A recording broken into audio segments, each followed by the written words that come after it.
StudentCam video competition challenges high school and middle school students to produce a mini-documentary about compelling issues of the day. This year's winners crafted a video message to President Obama. Here's one of the second prize winners. I've always considered myself as an American. I was born in Tulsa, Oklahoma. But I'm reminded of my heritage every single day of my life, every time I hear my name. My name is Shima Golbaba.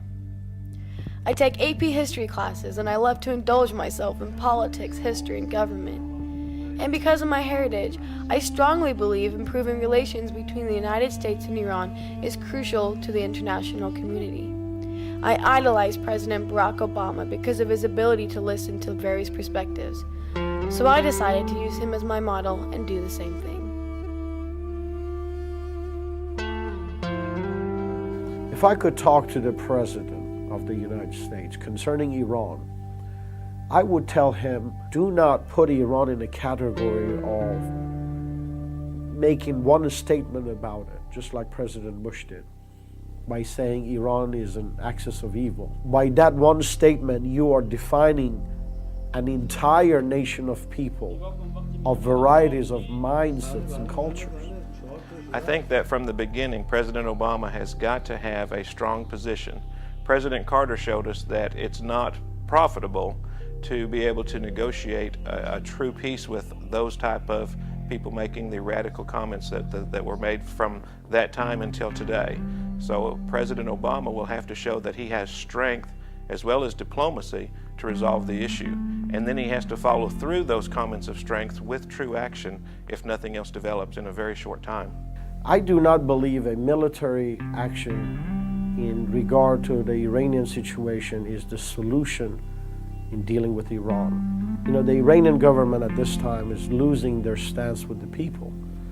They say 70% of the population of Iran are under age 30 years of age. And this new generation that is coming up is a generation of the internet and, if you would, and emails and satellite TV. And that generation, we need to recognize that the Iranian government is losing their grip of that generation. President Ahmadinejad has already said that he wishes to annihilate Israel, and where will he go beyond that? What action will he take if he's able to succeed in that? What action would he take? So I think that military action is the only response to such radical comments. Why are Iranians so hard-hearted, or the government, about the U.S.? What has been the background that has caused this hardness in them? Study it out. You know, I have written a book called The Coming Fall of Islam in Iran, and it goes and looks at historical point of the interaction of America with the U.S. One morning, my kids come, they were small at the time, they come into my bedroom, they're like, Mommy, get up. I'm like, what? They said, there's someone at the front door, and I'm like, well, who is it? And they said, it looks like Grandma and Grandpa. At the time, I'm living here in Tulsa, Oklahoma. My grandparents live in upstate New York. So I thought, well, this is kind of strange. And I go and open up my door, and there's my mom and dad and my two brothers. They decided that they needed to come and see me before I went to Iran and never got home. This is a perfect example of the misconceptions, the crimes that are committed against the everyday common person. We're robbed of that education, that enrichment, because everybody's so busy putting fear and creating bigotry and prejudice against other groups, other peoples, other races, that we're deprived of the enrichment of having an experience outside of our own given experience. I think that the dominant view of Iran in America is a very reductionist one because that view is mainly dominated by politics and by the images that the Islamic regime sort of propagates about Iran. So there is little differentiation between the people and the state. Hey, Baba. So you know how I've been working on Even after talking to these different individuals, I still had several unanswered questions. So I thought I'd talk to one of the most ultimate authorities of my life, my own father. Alright, well, first off, Mr. Safal and Miss Olami and Mr. Applecamp all talk about how Americans are fearful of Iranians. and also how Iranians loathe the fact that they're characterized as an axis of evil.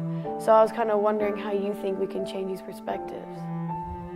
See, the media portrays Iran in negative light, and the leaders of Iran disseminate propaganda, and the American media does not focus on the people. What we have to do is look at what the citizens of Iran wants, and basically the simple answer would be the respect that they think they deserve.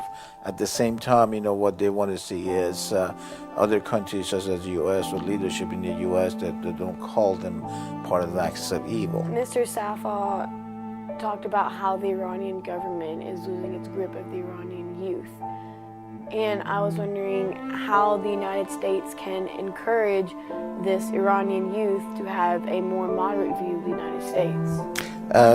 The first step in changing the perception is obviously by opening a dialogue. And obviously, you heard during the campaign of President Obama endorse the idea of opening talk with Iran without precondition. And obviously, one of the discussions that we can have with the relationship with Iran would be able to exchange students and be able to normalize relationship. All right, well, thanks, Baba.